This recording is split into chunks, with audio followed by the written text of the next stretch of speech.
నమస్తే JDR news కి స్వాగతం. బులెటిన్ల ముందుగా హెడ్లైన్స్. అమరావతి మాత్రమే కాదు విశాఖను విశ్వనగరంగా తీర్చిదిద్దుతున్నాం సీఎం చంద్రబాబు.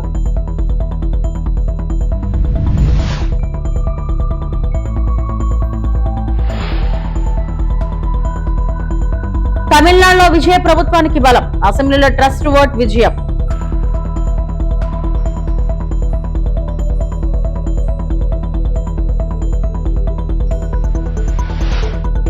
బండి సంజయ్ కుమారుడిపై లుకౌట్ నోటీసులు జారీ చేయాలి, తెలంగాణ రక్షణ సేన అధ్యక్షురాలు కవిత.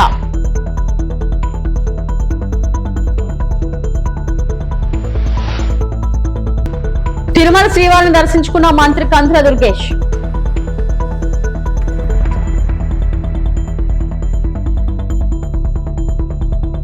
అభివృద్ధి విషయంలో ఒక్క అమరావతిపైనే శ్రద్ధ పెట్టట్లేదని, విశాఖను విశ్వనగరంగా చేస్తున్నామని ఏపీ ముఖ్యమంత్రి చంద్రబాబు నాయుడు అన్నారు. రాజధాని ప్రాంతంలో కిమ్స్ ఆసుపత్రి, వైద్య విశ్వవిద్యాలయం నిర్మాణానికి బుధవారం సీఎం భూమి పూజ చేశారు. ఈ సందర్భంగా ఏర్పాటు చేసిన సభలో ఆయన మాట్లాడారు. ఈ అమరావతి ఏ స్థాయిలో ఉంటుందో ఒక్కసారి ఊహించుకోమని కోరుతున్నా. అదే నేను కలలుగంటున్నా.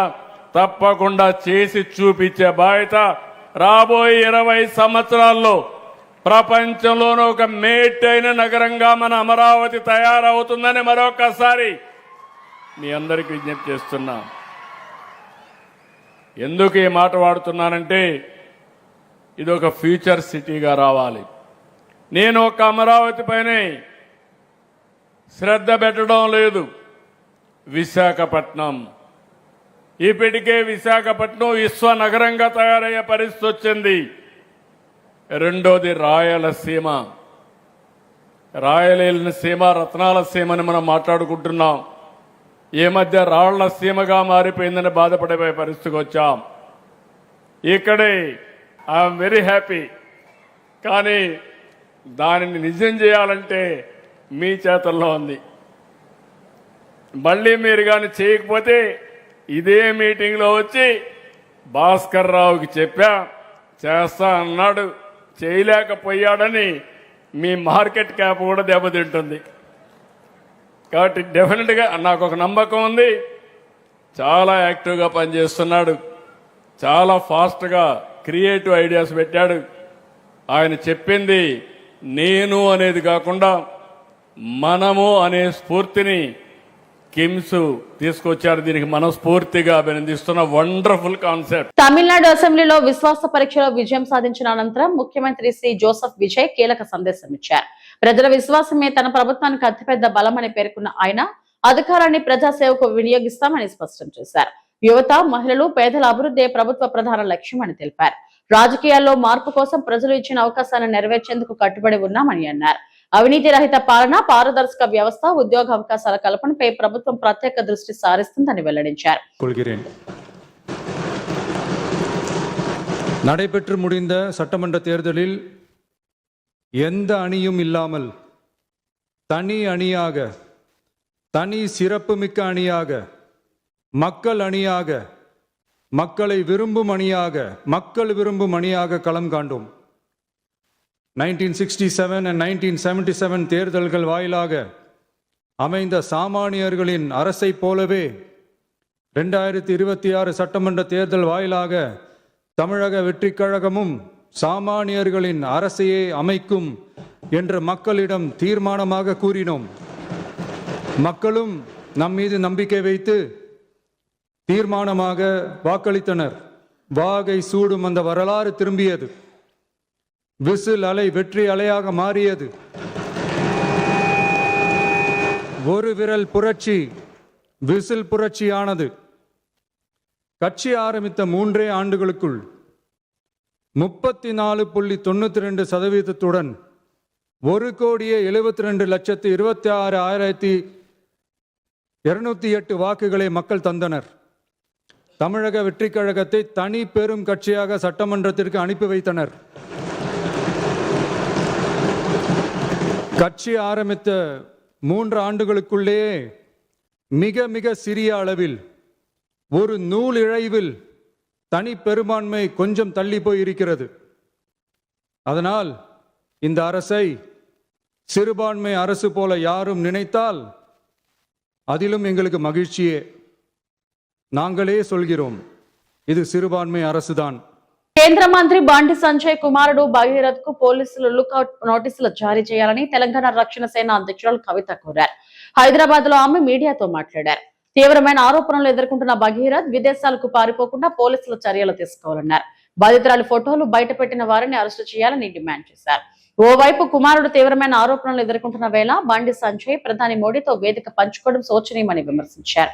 అందుకనే నేను రాష్ట్ర ప్రభుత్వాన్ని చేస్తున్నటువంటి డిమాండ్ ఏంటంటే, బండి సంజయ్ గారి కుమారుడు ఎదుర్కొంటున్నటువంటి ఆరోపణలో భారతీయ జనతా పార్టీకి ఒక అలవాటు ఉన్నది. ఇట్లాంటి నేరారోపణలు ఎదుర్కొంటున్న వాళ్ళని వాళ్ళు దేశం దాటిస్తారు మొదలు. సో బండి సంజయ్ గారి కుమారుడు ఈ దేశం వదిలి వెళ్ళిపోకుండా ఉండడానికి తక్షణమే మన తెలంగాణ పోలీస్ అధికారులు లుకౌట్ నోటీస్ లాంటిది ఇవ్వాలి. అన్ని ఎయిర్పోర్ట్స్లో కూడా వారిని మరి కట్టడి చేసే విధంగా ప్రయత్నం చేయాలి. మొట్టమొదలు ఆ పని చేసినట్టయితే తెలంగాణ సమాజంలో ఉన్నటువంటి మహిళలందరూ కూడా ఒక విశ్వాసం వస్తుంది. పారదర్శకంగా మరి మంచి విచారణ జరుగుతుంది అనేటటువంటి విశ్వాసం ఒకటి వస్తుంది. ముందు తనని కట్టడి చేసిన తర్వాత మరి అమ్మాయి వాళ్ళ మీద వీళ్ళ మీద అమ్మాయి వాళ్ళు రకరకాల కేసులు పెట్టుకున్నారు. అది కోర్టు చట్టం ఎట్లా డిసైడ్ చేస్తే అట్లా జరుగుతుంది. కానీ ముందు తను బయటకు వెళ్లకుండా చూడాలి, పోలీస్ వాళ్ళు విశ్వాసాన్ని కల్పించాలి. రెండవది, కొన్ని పార్టీల వాళ్ళు ఒక ట్వీట్ వేసేసి మొత్తం సమస్యను ఏదో పరిష్కారం చేసినాము అనేటటువంటి ఆలోచనతోని అవాకులు చెవాకులు నా మీద వాగుతున్నటువంటి సందర్భాన్ని మనం చూసినాం. ఒక ఆడపిల్ల విషయం వచ్చినప్పుడు, అది కూడా ఒక మైనర్ అమ్మాయి విషయం వచ్చినప్పుడు, సమాజంలో బాధ్యతాయుతమైనటువంటి ప్లేస్లో ఉన్న ప్రతి ఒక్కరం కూడా కొంత సంయమనం పాటించాలి. సోషల్ మీడియాలో ఏది పడితే అది వాగితే ఆడపిల్లలకి ఎక్కువ నష్టం జరుగుతుంది. మన సమాజం ఇప్పటికి కూడా రేపు పొద్దున బండి సంజయ్ గారి అబ్బాయి దోషి కాదు అని తేలినా, దోషి అని తేలినా సమాజం మగపిల్లల్ని క్షమిస్తుంది, కానీ ఆడపిల్లలకు మాత్రం కంప్లీట్గా లైఫ్ బర్బాద్ అయ్యే పరిస్థితి ఉంటుంది. ఇవాళ బీఆర్ఎస్ పార్టీ సోషల్ మీడియా చేస్తున్న అత్యుత్సాహంతో ఏం జరిగింది, బండి సంజయ్ వారి సైడ్ నుంచి వాళ్ళు ఆ ఆడపిల్ల మొత్తం వీడియోలు, ఫేసులు, ఫోటోలు మొత్తం బయట పెట్టారు. అంటే ఒక అమ్మాయి, ఆమె మైనరో కాదో అనేటటువంటి చర్చ ఉంది. ఆ అమ్మాయి జీవితాన్ని నాశనం చేయడానికి ఇవాళ డైరెక్ట్గా బీఆర్ఎస్ పార్టీయే కారణం. ఏం అవసరం ఉంది, అంత అత్యుత్సాహం ఏముంది? ఇష్యూ సాల్వ్ చేయనియండి. మాట్లాడుతున్నారు కదా, డెఫినెట్గా ఆడపిల్ల పక్షమే ఉంటాం. మన తెలంగాణ సమాజంలోనే అది ఉన్నది, ఆడపిల్ల పక్షమే ఉంటాం. కానీ ఇవాళ ఆడపిల్ల జీవితం నాశనం అవడానికి కారణం ఎవరు? ఎందుకు అమ్మాయి ఫోటోలు బయటికి రావాలి, అమ్మాయి వీడియోలు బయటికి రావాలి? నేను పోలీస్ శాఖ వారిని కోరుతా ఉన్నాను, ఎవరెవరైతే ఆ అమ్మాయి ఫోటోలు, వీడియోలు పోస్ట్ చేసిండ్రో ఆ సోషల్ మీడియా అకౌంట్స్ బ్లాక్ చేయండి, వారిని ఖచ్చితంగా అరెస్ట్ చేయండి. ఒక ఆడపిల్ల జీవితాన్ని నాశనం చేసేటట్టుగా పోస్టులు పెట్టి, వీడియోలు పెట్టి, వాళ్ళ ఫ్రెండ్స్తో ఉన్నప్పటికీ ఫోటోలన్నీ బయట పెట్టినటువంటి అకౌంట్స్ని బ్లాక్ చేయాలి. ఖచ్చితంగా వాళ్ళని అరెస్ట్ చేయాలని చెప్పి నేను డిమాండ్ చేస్తూ ఉన్నాను. ఆన్లైన్ ఫార్మసీలు భారీ డిస్కౌంట్లకు వ్యతిరేకంగా మే 20న దేశవ్యాప్తంగా బంద్ కు కెమిస్ట్రీలు పిలుపునిచ్చారు. దేశవ్యాప్తంగా 12 లక్షలకు పైగా కెమిస్టులు మే 20 బంద్ లో పాల్గొనున్నారు. అక్రమ ఈ ఫార్మసీలు ప్రజారోగ్యానికి ముప్పుగా మారుతున్నాయని ఏఐఓసిడి ఆరోపించింది. చిన్న కెమిస్టుల జీవనాధారం ప్రమాదంలో పడుతుందని సంఘం ఆందోళన వ్యక్తం చేసింది. నమస్కారం. మేము Andhra Pradesh chemist and druggist association, Tirupati జిల్లా కెమిస్ట్ అండ్ డ్రగ్గిస్ట్ అసోసియేషన్ తరఫున ఈరోజు ప్రెస్ మీట్ పెట్టడం గారు, Tirupati medical wholesale association president Kumar గారు. అందరికీ నమస్కారం అండి. ఇప్పుడు మామూలుగా ఈ క్రానిక్ డిసీజ్కి అంతా కూడా 5 టాబ్లెట్స్ 10 టాబ్లెట్స్ ఇవి ఎప్పుడైనా ఏ ఫీవరు. సుబ్రహ్మ గుప్తా గారు, నమస్కారం. సుబ్రహ్మ గుప్తా గారు, ఈయన ఆనరబుల్ జనరల్ సెక్రటరీ గారు. ఈయన నరసింహారెడ్డి గారు, తిరుపతి జిల్లా ట్రెజరర్ గారు, మరియు Tirupati chemist and druggist association. ఈరోజు ప్రెస్ మీట్ ముఖ్య ఉద్దేశం, మా all India chemist and druggist association నిర్ణయానుసారం మే 20వ తేదీన ఆల్ ఇండియాలో మెడికల్ షాపుల బంద్ సంపూర్ణంగా నిర్వహించడానికి నిర్ణయం తీసుకోవడం జరిగినది. ఆ నిర్ణయానుసారం 12.4 లక్షల కెమిస్టులు ఇండియాలో ఉన్నారు. ఆన్లైన్ ఫార్మసీలకి నియంత్రణ లేకుండా, డిస్కౌంట్ విధానాలు ఒక పద్ధతి లేకుండా, డోర్ డెలివరీలు ఎట్లా అంటే అట్లా ఇచ్చేస్తూ మందులు మిగిలిన కమోడిటీస్ లాగా చేసేదానికి వ్యతిరేకంగా ఈరోజు మే 20వ తేదీ మేము బంద్ నిర్వహించడానికి నిర్ణయం తీసుకున్నాం. ఈ 12.4 లక్షల మంది కెమిస్టులకి 5 కోట్ల మంది ఆధారపడిన కుటుంబాలన్నీ ఉన్నాయి. ఆంధ్రప్రదేశ్ పర్యాటక శాఖ మంత్రి కందుల దుర్గేష్ ఈ రోజు ఉదయం నైవేద్య విరామ సమయంలో తిరుమల శ్రీవారిని దర్శించుకున్నారు.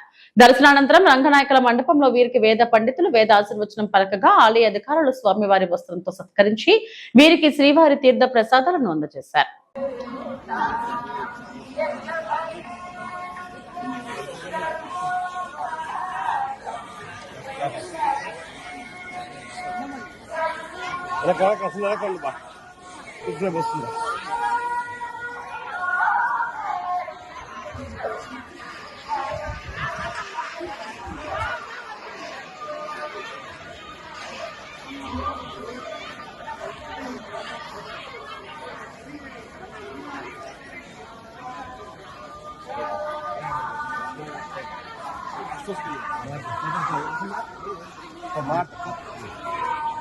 తమిళనాడు రాజకీయ పరిణామాలపై ఏపీ మంత్రి కందుల దుర్గేష్ ఆసక్తికర వ్యాఖ్యలు చేశారు.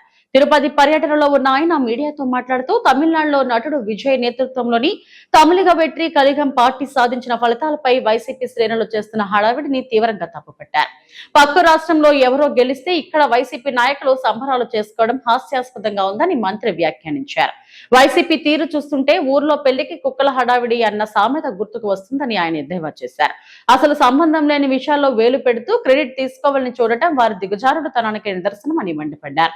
తమిళనాడు రాజకీయ నేపథ్యం వేరని, ఆంధ్రప్రదేశ్ పరిస్థితులు వేరని ఆయన స్పష్టం చేశారు. రెండు రాష్ట్రాల రాజకీయాలను ఒకే ఘాటున కట్టడం లేదా కలపాలను చూడటం కేవలం మూర్ఖత్వమే అవుతుందని దుర్గేష్ తో పలికారు. అది ఏ రకంగానూ సంబంధం లేని విషయం అని అందరూ చెప్తూ ఉన్నారు. మనకి అక్కడికి వెళ్ళి ప్రచారం చేసింది లేదు, అక్కడ వాళ్ళు ఈ ఫోటో వాడుకున్నది లేదు. ఏదో ఒకటి మ్యారేజ్కి పిలిస్తే కట్సిసేక్ మ్యారేజ్కి వచ్చారనేటువంటి మాట వినపడతా ఉంది. దాన్ని వాళ్ళు పొలిటిసైజ్ చేసి దాన్ని పోల్చుకుని మేమేదో మేము ఒకటే అనేటువంటి విధంగా మాట్లాడుకునేది సమంజసం కాదు. అది హాస్యాస్పదం. దానికి ఏంటంటే ఏదో చెప్తారు కదా, ఊళ్ళో ఎవరికో పెళ్ళి అవుతుంటే ఇంకేదో వాళ్ళు ఆనందం పడ్డాయి అనేటువంటి విధంగా ఉంటుంది. అటువంటి విధానంగానే చూడాలి తప్పితే దాన్ని అక్కడ జరిగినటువంటి కండిషన్స్ వేరు, ఆ పొలిటికల్ సిచ్యువేషన్స్ వేరు, ఇక్కడ పొలిటికల్ సిచ్యువేషన్స్ వేరు. దాన్ని వాళ్ళు అన్వయించుకోవడం అనేది మూర్ఖత్వం అవుతుందనేటువంటి వాళ్ళు విజయ్ హీరోగా సింగిల్ గా పోటీ చేసి గెలిచాడు. అయితే పవన్ కళ్యాణ్ అయితే రోజా అయితే కామెంట్ చేసి ఏ విధంగా చూడొచ్చు? ఇవన్నీ ఇప్పుడు ఇది వచ్చింది మనం వేరే విషయం అయినా కూడా కూడా చెప్తాను. ఇక్కడ నేను ఇంతకుముందు చెప్పినట్లుగా ఇక్కడ రాజకీయ నేపథ్యం వేరు, అక్కడ రాజకీయ నేపథ్యం వేరు. అలా పోల్చడం అనేది సరైనది కాదు. అలా అయితే ప్రతి రాష్ట్రంలో చాలా రకాలుగా జరుగుతూ ఉంటాయి. అవన్నీ మనం రాష్ట్రానికి అన్వయించుకోవడం, పోల్చుకోవడం అనేది కరెక్ట్ కానే కాదు. ఇక్కడ నేపథ్యం ప్రకారం మాట్లాడుకున్నాం, ఈ రాష్ట్ర రాజకీయ పరిస్థితుల ప్రకారం మాట్లాడుకోవాలి తప్పితే వేరేగా మాట్లాడడానికి లేదు.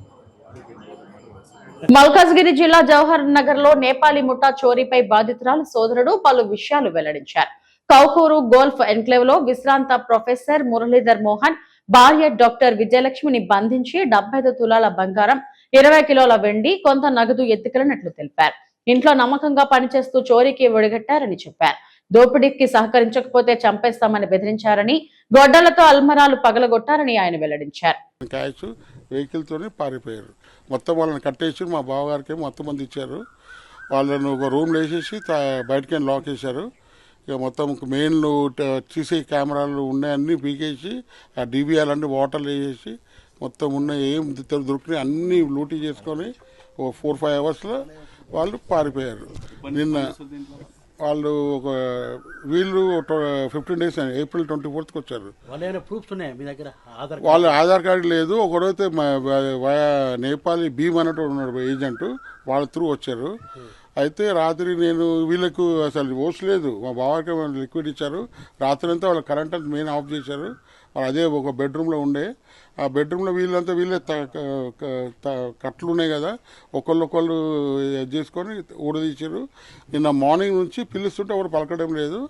లాస్ట్ 3 o'clock ఒక అబ్బాయి రోడ్డు పడుతుంది కాబట్టి అబ్బాయి ఆ సైడ్ వస్తే మా బావగారు పిలిస్తే వాడు వచ్చి చూస్తే అన్నీ లాక్ ఉన్నాయని వాడు నాకు ఫోన్ చేస్తే నేను వచ్చాను. వచ్చి 100 నెంబర్ పోలీస్కి ఫోన్ చేసి వాళ్ళందరూ వచ్చి డీసీపీలు కమిషనర్ వచ్చి అంతుంది వాళ్ళని ట్రాక్ చేస్తున్నారు. ఆల్రెడీ ట్రేస్ అవుట్ అయింది. వాళ్ళ లేడీ ఫింగర్ ఆల్రెడీ ఆమె 3 years కింద మొయినాబాద్ పోలీస్ స్టేషన్ లిమిట్స్లో అదే ఇలాంటిది క్రైమ్ చేస్తే ఆమె జైలు కూడా పోయిందంట. ఆమె ఇక్కడ ఏం చెప్పింది, మమతా అని చెప్పింది, కానీ ఆమె ఒరిజినల్ పేరు Meena Bahadur. So already she's డెడెడ్ క్రిమినల్. ఆమె ఆల్రెడీ పోలీస్ స్టేషన్కి పోయింది, మొయినాబాద్ జైలు కూడా పోయిందంట. నిన్న ఆమె ఫింగర్ ప్రింట్స్తో ట్రాక్ అయింది. సో పోలీసు వాళ్ళు అయితే బాగా కోఆపరేట్ చేస్తారు, ట్రేస్ అవుట్ అయ్యి ట్రై చేస్తారు. ఆల్మోస్ట్ 75 తులాస్లో ఒకటి డైమండ్ నెక్లెస్లు, ఒక ఎమరాల్డ్ నెక్లెస్, ఒక రూబీ నెక్లెస్ పోయింది. స్వర్ణాంధ్ర లక్ష్యంగా గారలో స్వచ్ఛ పథం కార్యక్రమం పరిశుభ్రమైన పరిసరాలే ఆరోగ్యకర సమాజానికి పునాది. శ్రీకాకుళం నియోజకవర్గం ఎమ్మెల్యే గోండు శంకర్ గార మండలంలోని తూలుపు పంచాయతీ పరిధిలోని సిఎస్పి రోడ్డులో బుధవారం స్వచ్ఛాంధ్ర స్వర్ణాంధ్ర కార్యక్రమంలో భాగంగా నిర్వహించిన స్వచ్ఛ పదం కార్యక్రమం ఘనంగా జరిగింది. కార్యక్రమంలో శ్రీకాకుళం నియోజకవర్గ ఎమ్మెల్యే గొండు శంకర్ పాల్గొని పరిశుభ్రత కార్యక్రమాలను ప్రారంభించారు. ప్రతి బుధవారం గ్రామ పంచాయతీ పరిధిలో గల రహదారులు మరియు రోడ్ల పరిశుభ్రతను చేపట్టాలని ఆయన కోరారు. స్థానిక ప్రజలు, అధికారులు, నాయకులతో కలిసి రహదారుల వెంట పేరుకుపోయిన చెత్తను తొలగించి పరిశుభ్రతపై ప్రజలకు అవగాహన కల్పించారు. ఈ సందర్భంగా ఎమ్మెల్యే గొండు శంకర్ మాట్లాడుతూ గ్రామాలు, పట్టణాలు పరిశుభ్రంగా ఉండటం ప్రతి ఒక్కరి బాధ్యత అని పేర్కొన్నారు. పరిసరాలను పరిశుభ్రంగా ఉంచుకోవడం ద్వారా అనేక వ్యాధులను నివారించవచ్చని తెలిపారు. ప్లాస్టిక్ వినియోగాన్ని తగ్గించి పర్యావరణ పరిరక్షణకు ప్రతి ఒక్కరూ సహకరించాలని పిలుపునిచ్చారు. గ్రామాల్లో పరిశుభ్రతతో పాటు పచ్చదనం పెంపొందించేందుకు మొక్కలు నాటి వాటిని సంరక్షించాలని అన్నారు. ప్రజలు ప్రభుత్వ కార్యక్రమాల్లో భాగస్వాములు కావడం ద్వారా మాత్రమే స్వచ్ఛమైన ఆంధ్రప్రదేశ్ నిర్మాణం సాధ్యమవుతుందని ఎమ్మెల్యే తెలిపారు. యువత స్వచ్ఛతా కార్యక్రమాల్లో ముందుండి గ్రామాలకు ఆదర్శంగా నిలవాలని కోరారు. ప్రతి ఇంటి వద్ద పరిశుభ్రత పాటించడం ద్వారా ఆరోగ్యకరమైన వాతావరణం ఏర్పడుతుందని పేర్కొన్నారు. కార్యక్రమంలో స్థానిక ప్రజాప్రతినిధులు, అధికారులు, మహిళలు, యువకులు, స్వచ్ఛంద కార్యక్రమంలో గ్రామస్తులు పెద్ద సంఖ్యలో పాల్గొన్నారు.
తిరుపతి ప్రెస్ క్లబ్ లో నిర్వహించిన మీడియా సమావేశంలో బీజేపీ సీనియర్ నాయకుడు, టీటీడీ బోర్డు సభ్యుడు భానుప్రకాష్ రెడ్డి తమిళనాడు మంత్రి ఉదయనిధి స్టాలిన్ పై తీవ్ర స్థాయిలో విమర్శలు గుప్పించారు.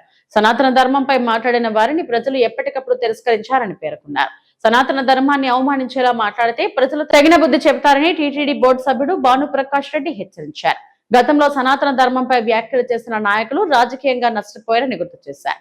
ఇలాంటి వ్యాఖ్యలు కొనసాగితే ప్రజల్లో పూర్తిగా ఆదరణ కోల్పోయే పరిస్థితి వస్తుందని అన్నారు. అలాగే ప్రధానమంత్రి నరేంద్ర మోడీపై వైసీపీ నేత పేర్ని నాని చేసిన వ్యాఖ్యలను కూడా భానుప్రకాష్ రెడ్డి తప్పుపట్టారు. పుట్టడమే మనం చేసుకుంటే అదృష్టంగా మనం భావిస్తున్నాం. ఇలాంటి పరిస్థితిలో కొందరు మూర్ఖులు, దుర్మార్గులు సనాతన ధర్మంపై దాడి చేస్తున్నారు. సనాతన ధర్మంపై అవహేళనగా మాట్లాడుతున్నారు. సనాతన ధర్మాన్ని నిర్మూలిస్తానని చెప్పి ప్రగల్భాలు పలుకుతున్నాడు. ఉదయనిధి స్టాలిన్. బాబు ఉదయనిధి, నీ పేరులోనే ఉంది ఉదయ్ అంటే సూర్యుడు. నీ పార్టీ గుర్తులోనే ఉంది ఉదయించే సూర్యుడు. సూర్యుడు ఉన్నంత వరకు సనాతన ధర్మాన్ని ఎవ్వరు ఏమీ చేయలేరు. సూర్యచంద్రుడు ఉన్నంత వరకు సనాతన ధర్మాన్ని ఎవ్వరూ ఆపలేరు. బుద్ధి తెచ్చుకో. నీ మాటల కారణంగానే నీ తండ్రి ఓడిపోయారు. నీ మాటల కారణంగానే నీ పార్టీ ఓడిపోయింది. నీ మారిగా మాట్లాడుతూ పక్క రాష్ట్రమైన కేరళలో జెండా ఎగిరిపోయింది. వెస్ట్ బెంగాల్లో మమత ఎగిరిపోయింది. సనాతన ధర్మాన్ని ఎవరెవరు అవహేళనగా మాట్లాడుతున్నారో వారందరికీ హిందువులు గట్టిగా బుద్ధి చెప్పారు. ఇంకా నీకు బుద్ధి రాకుండా సిగ్గు లేకుండా నిన్న అసెంబ్లీలో మాట్లాడతావా? నేను నిన్న ఇప్పుడు యూట్యూబ్లో చూడడం జరిగింది, వస్తా నీ ఫోటోకి చెప్పులతో కొడుతున్నారు ప్రజలు. నువ్వు కనపడితే నేరు కొడతారు. ఆ విధంగా ఉంది ప్రజల్లో. సనాతన ధర్మం జోలికి వస్తే ఖబర్దార్, జాగ్రత్త. తమాషా అనుకుంటున్నావా? నోరుంది కదా అని చెప్పి ఇష్టం వచ్చినట్టు మాట్లాడితే ఏం సరిపోతుందిలే, ఎవరు ఏం అనుకోరులే, ఎవరు ఏం అనర్లే అని చెప్పి నోరు అదుపులో పెట్టుకో ఉదయనిధి. వెంటనే క్షమాపణ చెప్పాలని చెప్పి డిమాండ్ చేస్తున్నా. నీ మాటలు వెనక్కి తీసుకొని బహిరంగ క్షమాపణ చెప్పాలని చెప్పి డిమాండ్ చేస్తున్నా. వారు అలా మాట్లాడేటప్పుడు విజయ్ గారు కూడా మౌనంగా ఉండడం, మౌనానికి అర్థం ఏమిటని చెప్పి వారిని కూడా ప్రశ్నిస్తున్నా. మౌనానికి అర్థం ఏమిటని వారిని కూడా ప్రశ్నిస్తున్నా. ఇది మంచిది కాదు అని చెప్పి చెప్పాల్సింది పోయి వారు కూడా మౌనంగా ఉండడం, ఆ మౌనానికి అర్థం ఏమిటని చెప్పి వారిని కూడా ప్రశ్నిస్తున్నా. ముఖ్యంగా నేను 2-3 సందర్భాల్లో మన స్టాలిన్ సతీమణి గారిని పద్మావతి అమ్మవారి ఆలయంలో, తిరుమల ఆలయంలో నేను చూడడం జరిగింది. ఎంతో భక్తితో, మిత్రులారా, ఎంతో భక్తితో ఆ మహాతల్లి స్వామివారి దర్శనానికి, అమ్మవారి దర్శనానికి రావడం జరిగింది. నీ తల్లిగారిని అడిగేయా సనాతన ధర్మం అంటే ఏమిటో, సనాతన ధర్మంలో నుండి విలువలు ఏమిటో ఒకసారి ఇంట్లో మీ తల్లిగారిని అడుగు, చెప్తారు.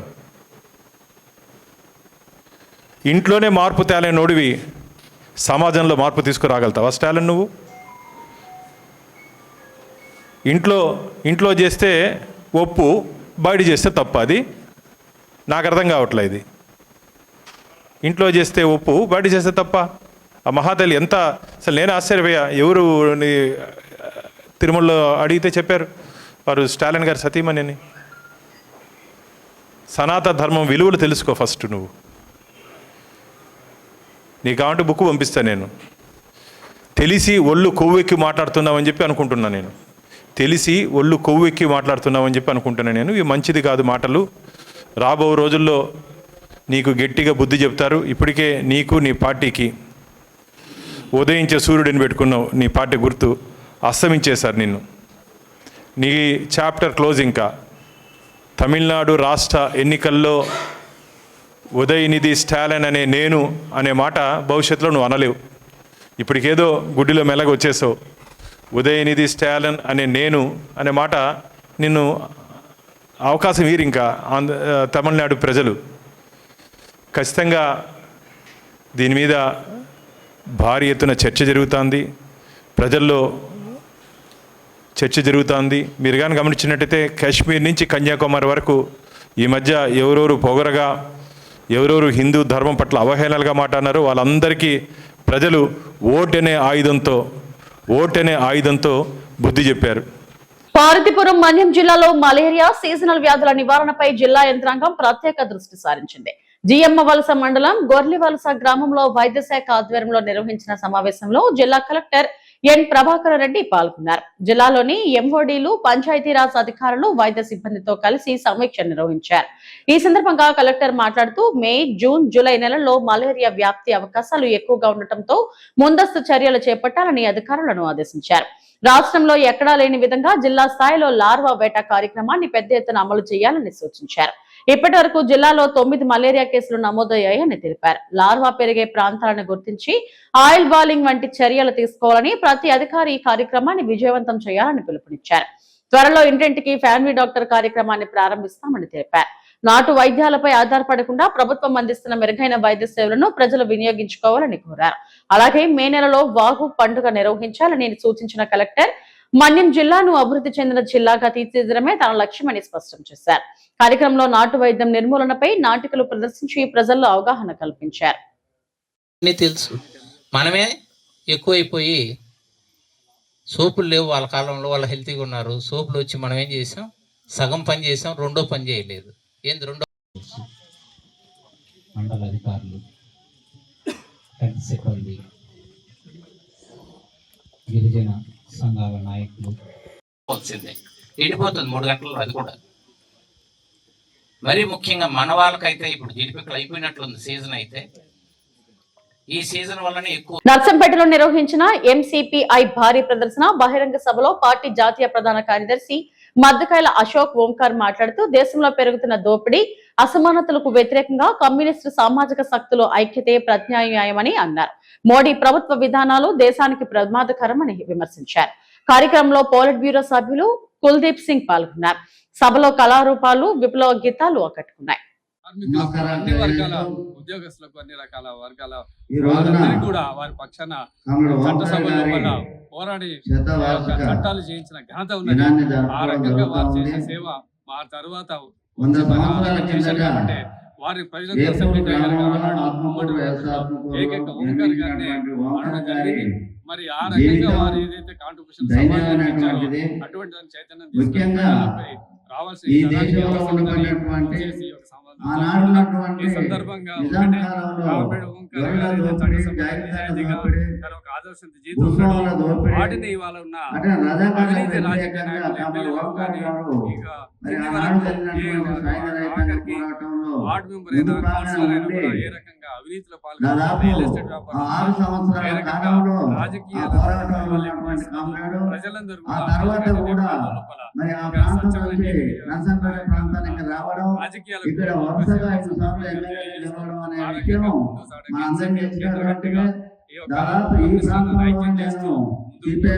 అలాగే వర్గ పోరాటాలు, సామాజిక పోరాటాలు, సామాజిక మార్క్సిజం, అంబేద్కర్ ఆలోచన విధానాన్ని జమిలీ పోరాటాలు